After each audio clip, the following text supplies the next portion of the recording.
Hey everyone, thanks for joining me today here in Washington, D.C. My name is Nick Despotidis, and we're going to be walking you through wholesaling. We recently had a grid investment meeting, and it was so valuable in terms of finding something in real estate with little risk and high reward. Low cost, high reward. Thanks for joining me. Make sure you subscribe and let's get started. There's going to be a lot of good content here. So wholesaling, there's a few steps in wholesaling. And what is wholesaling, first off? It's assigning the contract rights to a qualified buyer. The first thing you have to do is find a motivated seller, someone that is ready to go. Second is you have to evaluate the condition of the property. Condition of the property is huge for wholesalers. The worse, the better. If it's too good, then it's going to go on the market. These are off market. 3, you have to provide value. So as a wholesaler, there are a lot of issues that the buyer has, or the seller has, in terms of hoarding, liens on the property, family members that won't vacate, that you have to solve. 4, you have to sign the contract. You have to have the rights to sell the property or buy the property under certain conditions, and that's an important one. There has to be meat on the bones when you sign that agreement. You have to find a buyer, so you have to be good at marketing it or have a lot of connections to assign that contract, and then you have to hand off that contract very smoothly. So those are the 6 steps. It's find a motivated seller, condition of the property, providing value, signing a contract, finding a buyer, and doing a good handoff. So the first thing is finding a motivated seller.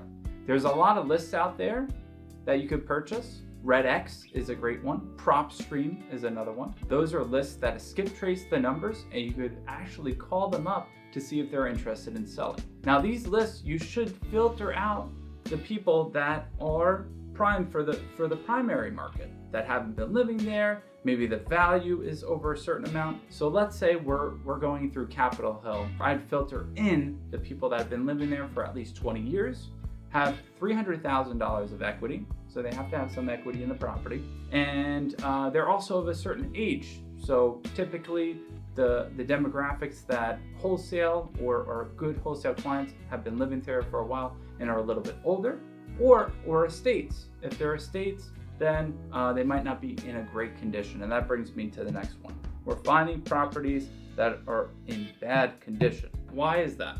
You want to find houses, let's say in Capitol Hill, that won't sell on the market. They either have issues or the condition is so bad that the only end consumer is another investor. Because as a wholesaler, you're going to more than likely sell to an investor, not to a end user. You're going to have someone that's going to develop it or rent it out because of all its issues. The barrier to entry is very low, so the investor knows all the issues aren't that big. If it's tenanted, if it has mold, that's not huge for an investor, but might be a big deal breaker for an end user. You want to provide value. So when sitting in the table with a owner that is distressed, you want to provide some value, whether that you'll be able to clean out the house if it's a bunch of junk, or you'll find some accommodations for them to live while they sell it. So sometimes my wholesalers find a hotel for the people to live in before they photograph the property in wholesaling, because as we know, they need somewhere to go first before they sell. So that's why finding a house and finding out a solution is best, because they're not going to sell the house